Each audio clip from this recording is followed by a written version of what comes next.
우리 시편 23편 다윗의 시인데 시편 23편을 읽으면 하나님과 우리 사이가 어떤 관계인지를 우리는 알게 됩니다. 어렵지 않습니다. 우리 시편 23편을 읽으면 하나님은 선하신 목자요, 우리는 하나님께 속한 양이구나, 이것을 알게 됩니다. 누구보다도 이 관계를 알았던 사람이 목동 출신 다윗이었습니다. 목동이었기 때문에 목자이신 하나님과 그리고 양 같은 이 성도의 그런 관계를 누구보다도 잘 알았던 사람이죠. 이 다윗은 하나님을 향하여 참으로 복된 고백을 했던 사람입니다. 하나님은 우리에게도 다윗이 했던 그 고백을 기뻐하십니다. 오늘 이 시편 23편을 통해서 하나님 앞에 서시기를 축복합니다.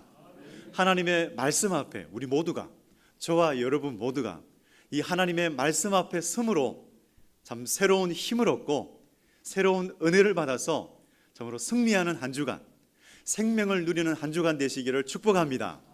아멘. 여러분 귀를 쫑긋 세우시고 들으시기 바랍니다. 오늘 본문 1절 2절 말씀인데요, 우리 같이 한번 읽겠습니다. 시작. 여호와는 나의 목자시니 내게 부족함이 없으리로다. 그가 나를 푸른 풀밭에 누이시며 쉴만한 물가로 인도하시는도다. 아멘. 하나님을 향한 이 다윗의 고백을 한번 들어보십시오. 여호와는 나의 목자시니. 다윗은 그렇게 고백하지 않죠. 하나님은 나의 목자시니 이렇게 고백하지 않고 여호와는 나의 목자시니, 여호와라고 부르고 있습니다. 여호와. 다윗은 이 하나님을 여호와 이렇게 부르고 있어요. 여호와, 이 이름은 참으로 거룩한 하나님의 이름이었습니다. 그래서 이스라엘 백성들은 이 이름을 함부로 부르지 않았습니다. 왜냐하면 이 이름을 부르면 십계명이 생각났기 때문이죠. 그들은 죄 많은 인간이 어떻게 이 거룩한 이름을 부를 수 있는가, 그런 생각을 하게 되었습니다. 그 거룩한 하나님의 이름을 입에 담는 것 자체가 계명을 범하는 것이다 라고 생각했던 것이죠. 하나님의 말씀 출애굽기 20장 7절입니다. 우리 같이 한번 읽겠습니다. 시작. 너는 내 하나님 여호와의 이름을 망령되게 부르지 말라. 여호와는 그의 이름을 망령되게 부르는 자를 죄 없다 하지 아니하리라. 여기서 망령되게 부른다라는 말은 함부로 부른다라는 거죠. 우리는 이 하나님의 이름을 언제 사용해야 될까요? 하나님의 이름을 언제 부릅니까? 하나님의 이름은 예배할 때, 하나님을 찬양할 때, 하나님을 예배할 때 부르시기 바랍니다. 아멘. 하나님께 기도를 드릴 때 부르시기 바랍니다. 여호와 라파의 하나님, 여호와 로이의 하나님, 여호와 치두케누 하나님, 여호와 삼마의 하나님, 여호와 이레의 하나님. 기도할 때, 하나님을 찬양할 때 이렇게 하나님의 이름을 부르면서 여러분 하나님을 높이시기를 바랍니다. 기뻐하십니다. 하나님은 이렇게 우리의 예배와 찬양 가운데서 높임을 받으시기를 원하십니다. 그런데 기도할 때도 하나님의 이름이 거룩히 여김을 받으시옵소서. 우리는 그렇게 기도합니다. 기도하라고 하셨어요. 그런데 하나님의 이름을 이렇게 사용하지 말라, 거짓 맹세할 때 사용하지 말라, 이렇게 말씀하셨습니다. 다른 사람을 축복할 때 예수 그리스도의 이름을 사용하시기 바랍니다. 마음껏 사용하시기 바랍니다. 예수님의 이름으로 우리 자녀들을 축복하시기 바랍니다. 성도들을 축복하시기 바랍니다. 네, 그렇습니다. 정말 이 하나님의 이름에는 하나님의 존재 자체를 가리켜요. 하나님의 속성을 담고 있어요. 다윗은 이 여호와 하나님을 묵상했습니다. 스스로 계신 분, 그 이스라엘에게 모세에게 계시하셨듯이 스스로 계신 분, 천지를 창조하셨으며 섭리하시는 하나님, 다윗의 조상 아브라함과 이삭과 야곱에게 나는 전능한 하나님이다 라고 그렇게 계시하셨던 여호와 하나님, 이 하나님이 유다 지파의 한 사람 다윗, 그 다윗을 선택하셨어요. 선택하시고 그에게 기름을 부어서 왕으로 세우시고 또 그에게 다윗 언약을 베풀어 주십니다. 참으로 너무나 보배로운 다윗 언약이죠. 그 다윗을 향하여 후손, 그 후손에게 영원한 왕위를 물려줄 것이다. 영원한 왕위를 얻을 것이다. 그렇게 말씀하셨죠. 그 영원한 왕위를 얻으신 분이 바로 우리가 찬양 드리고 예배하는 바로 예수 그리스도이십니다. 우리를 영원히 다스리시는 분이십니다. 아멘. 오늘도 우리를 다스리시고 내일도 우리를 다스리시며 영원히 다스리실 분 예수 그리스도의 이름을 찬양하며 높이시기를 바랍니다. 아멘. 그것을 기뻐하세요. 광대하신 하나님, 다윗은 그런 광대하신 하나님을 어떻게 불러요? 목자. 그것도 1인칭을 써서 나의 목자 이렇게 부르고 있습니다. 아주 여호와 하나님과 친밀한 관계 속에 있었다라는 것을 알 수 있죠. 정말 경험했기 때문에, 자기의 인생에서 경험했기 때문에 나의 목자 이렇게 부르고 있습니다. 우리도 이 여호와 하나님을 내 삶 속에서 경험함으로 정말 친밀하게 나의 목자 하나님 부를 수 있는 그런 여러분 되시기를, 저와 여러분 되시기를 축복합니다. 그래서 저와 여러분이 믿고 있는 그 하나님은 누구이신가? 누구이신가? 오늘까지 내가 믿고 동행하고 계시는 그 하나님은 누구이신가? 그 하나님은 나의 목자이십니다. 저와 여러분의 목자이십니다. 그 목자이신 하나님이 창조주 하나님이신 거예요. 언약하시고 이루어 가시는, 섭리하시는 하나님, 놀라우신 하나님, 광대하신 하나님, 그분이 우리 하나님 아버지이십니다. 여러분, 그 하나님을 늘 아버지라 부르시는 그런 자녀 되시기를 축복합니다. 그분은 우리 아버지이십니다. 정말 우리가 하나님을 만나고 하나님을 경험하기를 원합니다. 그래서 우리 이 시간 같이 다시 한번 고백할까요? 여호와는 나의 목자이십니다. 참으로 진심으로 이 고백을 했다면 우리는 하나님께 속한 양이에요. 그런데 오늘 이 본문을 잘 이해하기 위해서 팔레스타인 문화를 좀 더 살펴보고자 합니다. 여러분, 우리 춘천에 목장이 있는 거 아십니까? 이름도 초록 목장. 가보셨나요? 모르시는 것 같아요. 한 분 아시는 것 같아요. 네, 어느 공무원이 그 목장이 있다고 이렇게 알려주더라고요. 그런데 우리 문화권에서는 이 양을 보면 너무나 온순하죠. 그렇죠? 참 온순하고 참 그렇습니다.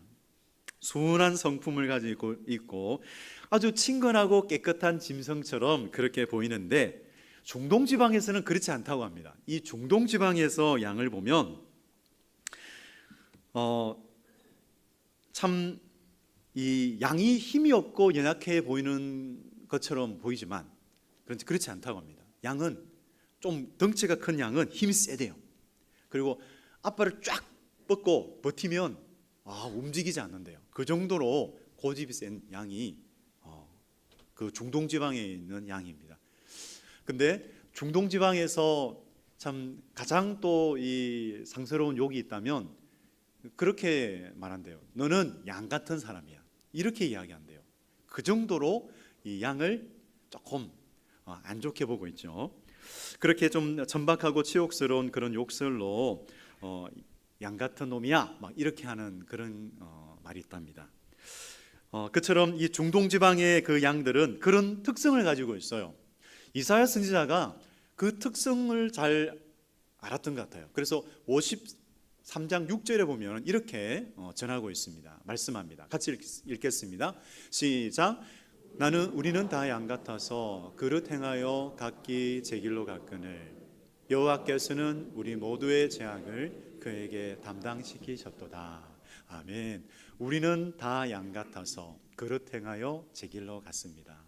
이 이스라엘 백성들이 하나님을 떠나서 불순종의 길로 걸어갔습니다. 그처럼 우리도 그렇게 불순종의 길을 걸어갔던 사람인데 우리를 사랑하신 하나님께서 우리를 예수 그리스도 가운데로 예수 그리스도의 생명의 길로 인도해 주셨습니다. 오늘 예수 그리스도의 그 귀하신 은혜를 받아 하나님의 자녀가 되신 우리 성도 여러분, 참으로 이 하나님의 그 사랑, 오늘도 하나님의 사랑으로 채워지는 또 놀라운 시간 되시기를 축복합니다. 참 양의 결정적인 또 특징이 있다면 시력이 나쁘고요, 또 방향 감각도 없다고 합니다. 참 이 양은 연약해요. 어떤 부분에서 연약하냐면 무기가 없는 거예요. 자기를 보호할 무기가 없어요. 또 카멜레온처럼 자기를 변화시켜서 다른 그런 천적으로부터 자신을 보호할 수 있는 그런 힘도 없어요. 그러니까 이 양을 보면 도움이 없이는 살아갈 수 없구나. 그러니까 절대적인 도움을 가지고 살아갈 수밖에 없는 동물, 그 동물이 양이죠. 근데 여러분, 다윗은 알았어요. 다윗은 자신이 이런 양 같은 존재였구나, 존재라는 것을 알았어요. 그래서 그는 자신을 이렇게 양 같은 존재로 보면서 오직 하나님의 도우심만 구했던 사람이었습니다. 우리도 다윗처럼 하나님, 우리는 하나님의 도우심이 없으면 살아갈 수 없는 사람입니다. 하나님을 의지하는 마음, 정말 어린아이와 같이 하나님을 겸손히 의지하시면서 하나님의 도우심을 받으며 살아가시기를 축복합니다. 아멘. 그 하나님이 우리를 구원하시고 우리를 인도하고 계십니다. 우리에게 영혼에 필요한, 영육에 필요한 꼴을 먹여주시고요, 그리고 또 생수의 강을 마시게 해주세요. 여러분, 오늘 이 예배를 드리면서 기도하면서 찬양하면서 성령의 생수를 마시기 바랍니다. 호흡을 통해서, 참 신기한 것은 호흡을 통해서 하나님 이 생수를 우리가 마실 수 있다는 거예요. 우리가 찬양을 할 때, 하나님을 높일 때에 우리 가운데 이 생수를 마시게 해주십니다. 오늘도 우리 찬양할 때 생수 마시셨죠? 아멘. 저는 벌컥벌컥 마셨는데요, 여러분 마시지 않으셨어요? 찬양할 때 부어주시는 이 은혜 마시지 않으셨어요? 저는 마음껏 마셨습니다. 예, 우리가 이렇게 하나님을 찬양할 때마다 우리의 마음이, 때로는 우리의 마음이 그렇게 지칠 때가 있습니다. 하지만 그때마다 우리를 채워주시는, 우리를 새롭게 하시는 이 생수 같은 성령 하나님의 은혜로 말미암아서 참으로 차고 넘치시기를 주님의 이름으로 축복합니다. 아멘. 그렇습니다. 말씀을 듣는 시간도 정말 하나님의 능력을 경험하는 그런 시간이죠. 그런데 참으로 어리석은 사람은 하나님 없이도 살 수 있다라고 주장하는 사람이죠. 하나님의 인도하심과 보호하심이 없어도 나 스스로 잘할 수 있다. 보통 그런 분들이 이렇게 이야기하죠. 내 주먹을 믿어라. 그렇게 외쳤던 분, 내 주먹을 믿어라. 하나님을 믿느니 내 주먹을 믿겠다. 이렇게 했던 분이 또 하나님의 은혜 가운데서 또 항복하고, 하나님의 은혜 가운데 참 겸손해져서 하나님을 잘 믿는 그런 하나님의 양, 그런 하나님의 자녀 되었습니다. 네, 이 가운데 있습니다. 할렐루야. 아멘. 그렇습니다. 우리가 다 그렇게 내 주먹을 믿어라 막 이렇게 이야기하지는 않지만, 우리가 그렇게 그랬던 사람이지만 겸손하게 또 하나님을 믿는 사람들이 되었습니다. 그런데 우리가 살아갈 때에 정말 우리 스스로의 힘으로는 도저히 일어날 수 없는 그런 위험이나 고난을 겪을 때가 있습니다. 그래서 더더욱 그때가 하나님을 의지할 때죠. 한 중년 신사의 이야기인데요, 원인을 알 수 없는 그런 병으로 참 고통을 받았던 한 중년 신사가 있었습니다. 여러 병원을 찾아다녔어요. 병원을 찾아다녀서 진단을 하는데 그 진단명은 신경성 질환. 이 진단 외에는 별다른 진단을 받지 못했다고 합니다. 참으로 여러 가지 힘든 일이 있었습니다. 낮이면 불안하고 초조하고, 그리고 밤이면은 누군가 목을 조르는 것 같았대요. 잠을 잘 수가 없는 거예요. 불면증 속에서 고통을 받았던 사람이었는데 급기야는 직장도 그만둬야 하는 상황에까지 이르게 되었습니다. 그러던 어느 날 이 사람을 사랑했던 사람인 것 같아요. 참으로 위하는 사람이었던 것 같아요. 한 친구로부터 참 기독교 예수님을 믿는 한 정신과 의사를 소개를 받아요. 그래서 그 의사를 찾아가서 이제 상담을 하면서 이제 어떻게 하면 치료할 수 있을까 또 그렇게 상담을 하는데, 참 자신의 이야기를 아주 친절하게 잘 받아주는 그 의사를 보며 자기의 이야기를 이제 마음을 열고 모든 걸 다 이렇게 이야기하게 되었어요. 한참을 듣습니다. 한참을 듣는데 참 모든 하소연을 하는 그 사람의 눈에 눈물이 걸썽걸썽 눈물을 쏟으면서 그렇게 이야기를 했다고 합니다. 네, 경청하던 그 의사가 아주 겸손하지만 단호하게 이야기를 했습니다. 선생님, 염려 마십시오. 그 병을 제가 꼭 고쳐 드리겠습니다. 이렇게 이야기하더래요. 그런데 이 환자 이분은 선생님 이제 입원해야 되겠죠. 선생님 어떻습니까? 그렇게 해서 선생님이 어떤 말을 하는가 그것을 듣기 위해서 이렇게 주의를 기울이고 있는데 전혀 이 선생님은, 이 의사는 전혀 그에 개의치 않고 막 걸쩍이더래요. 막 걸쩍걸쩍거리면서 어떻게 말했냐면은 이 하얀 봉투를 주면서 이렇게 이야기합니다. 선생님의 병은 웬만한 약으로는 고칠 수 없어요. 자, 이 지시대로 처방전을 드릴 테니까 이 지시대로 약을 복용하시기 바랍니다. 그렇게 처방전을 주었다고 합니다. 그런데 또 한 가지를 이야기해요. 약국에 가기 전에 약국에 가기 전에 오늘 조용한 시간에, 아무도 없는 그런 조용한 시간에 이 처방전을 한번 읽어보시기 바랍니다 라고 그렇게 이야기했답니다. 그래서 이분이 이제 밤에, 저녁에 가족들은 다 자고 자기 혼자 이제 이 처방전을 열어보았어요. 그 처방전을 보니까 이렇습니다. 한번 들어보시기 바랍니다. 처방전, 귀하의 신속한 쾌유를 기원하며 다음과 같이 처방합니다. 약의 이름 구약, 약의 종류 시편 23편, 용법 및 용량, 하루 5차례 식전 식후에 물 없이 천천히 꼭꼭 씹어 드십시오. 기타 사항 꾸준히 장기 복용하셔야 뚜렷한 효과를 볼 수 있습니다 라는 그런 처방전이었어요. 근데 이분이 이 처방전을 보더니 화가 막 난 거예요. 아니 정말 사기당한 것 같고 농락당한 것 같은 그런 기분이 들어서, 그래서 이분이 이 처방전을 막 구겨가지고 쓰레기통에 던져버렸대요. 그리고 그냥 하던 대로 했는데 이 상황이 계속 나빠지는 거예요. 불면증에 시달리고 또 심한 가위에 눌려서 소리를 지면서 이렇게 깨고 말았습니다. 병세가 악화되면서 도저히 견딜 수 없는 상황에 이르렀어요. 그러니까 너무 힘드니까 그 의사가 처방전 해준 그 처방전이 생각이 난 거예요. 정말 지푸라기 잡는 심정으로 그 처방전을 다시 가져와 가지고 그 처방전대로 하게 되었습니다.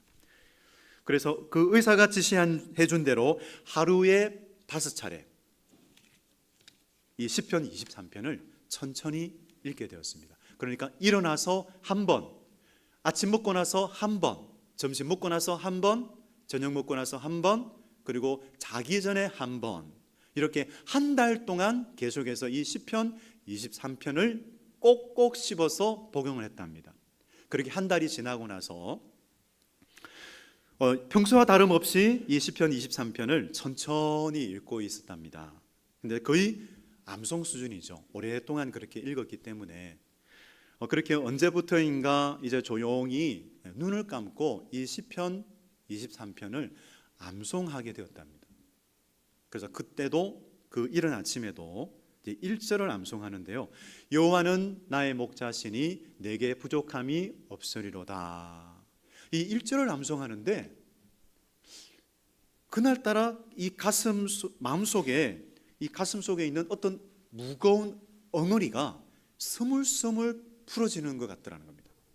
그러면서 마음이 딱 뜨거워지고 영혼 깊은 곳에서 경험해보지 못한, 지금까지 경험해보지 못한 통곡이 터져나왔답니다. 그렇게 통곡하면서 자신이 하나님 앞에서 어떠한 사람인지가 깨달아졌답니다. 내가 정말 그런 교만한 사람이었구나.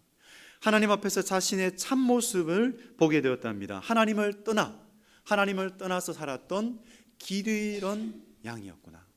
자신이 길 잃은 양이었구나. 자신의 모습을 보게 되었답니다. 그래서 이분은 이 시편 23편을 통해서 복음을 만나요. 예수 그리스도라는 그 이름이 없는데도 참으로 복음을 만납니다. 아들을 십자가에 못 박으신 이 하나님의 복음을 만나게 되었죠. 그래서 그 하나님의 은혜 앞에서 정말 울고 그렇게 하나님 앞에서 모든 것을 쏟아놓는 시간이 있었답니다. 그리고 나서 치유가 되었어요. 이분에게 있었던 그 모든 증상들이 다 말끔히 치유가 되었답니다. 할렐루야. 놀라우신 하나님. 정말 다윗이 하나님의 감동 가운데서 기름 부음을 받은 다윗이 하나님의 감동 가운데서 지은 이 시편 23편이 그때도 역사하셨지만 지금도 역사하시는 것을 믿으시기 바랍니다. 여러분, 이 시편 23편 이분이 겪었던 이 이야기를 들으면서 여러분 어떤 감동이 오시나요? 저는 이 글을 읽으면서 참 많은 눈물이 나더라고요. 참 원인이 어떠하고 이유가 어떠하며 그리고 우리의 삶이 어떠한 모습이든지 저는 우리 성도 여러분들께 이렇게 권면드리고 싶습니다. 이 시편 23편을 우리 영육의 치료제로 삼으시기 바랍니다. 그것이 영적인 것이든 정서적인 것이든 여러분 이것을 정말 오늘 이 글에 있는 이 의사가 처방전해 준 것처럼 하나님의 처방전처럼 우리의 영혼을 회복시키는 처방전이구나, 하나님의 치료제구나, 그렇게 하나님의 치료제로 삼음으로 이 시편 23편을 꼭꼭 씹어서 드시기 바랍니다. 어떻게 드시는 거예요? 꼭꼭 씹어서. 그것은 뭘까요? 읊조리는 거죠. 여호와는 나의 목자시니, 이러면서 꼭꼭 씹는 거죠. 여러분, 그리고 선포하시기 바랍니다. 여호와는 나의 목자시니 내게 부족함이 없으리로다. 그렇게 선포하고 읊조리며 나아갈 때 우리 하나님께서 큰 은혜 베풀어 주시기를 간절히 원합니다. 아멘. 오늘 본문 3절 4절 말씀인데요, 같이 한번 읽겠습니다. 시작. 내 영혼을 소생시키시고 자기 이름을 위하여 의의 길로 인도하시는도다. 내가 사망의 음침한 골짜기로 다닐지라도 해를 두려워하지 않을 것은 주께서 나와 함께 하심이라. 주의 지팡이와 막대기가 나를 안위하시나이다. 아멘. 네, 우리 하나님, 우리의 영혼을 소생시켜 주시는 분이십니다. 정말 우리 좋으신 하나님, 우리가 아무리 죄와 실수가 많다 하더라도, 우리가 연약하다 하더라도 자기 이름을 걸고 우리를 의의 길로 인도하시는 참 좋으신 분이십니다. 여러분, 이렇게 좋으신 하나님을 어떻게 할까요? 가까이 해야겠죠. 가까이 하고 하나님을 찬양하고 경외하고 사랑하시기 바랍니다. 아멘. 그렇습니다. 우리가 하나님을 사랑하는 것보다 하나님이 우리를 더 많이 사랑하시죠. 하나님이 우리를 더 많이 사랑하십니다. 계속해서 본문 5절 6절 말씀을 읽겠습니다. 5절 6절 시작.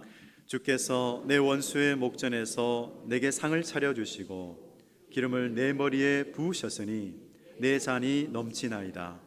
내 평생의 선하심과 인자하심이 영원히. 아멘. 정말 시편 말씀은 읽어도 은혜가 되는 것 같습니다. 은혜가 됩니다. 하나님이 은혜를 주십니다. 5절 말씀을 보면 다윗이 어떻게 고백을 하나요? 내게 상을 차려주시고 기름을 부으신다는 거예요.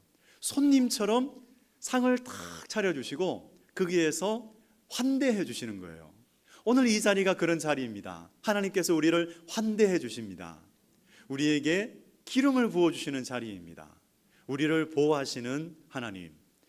참 다윗은 이 손님을 환대하는 주인처럼 하나님을 그렇게 여기고 있고 하나님을 바라보고 있어요.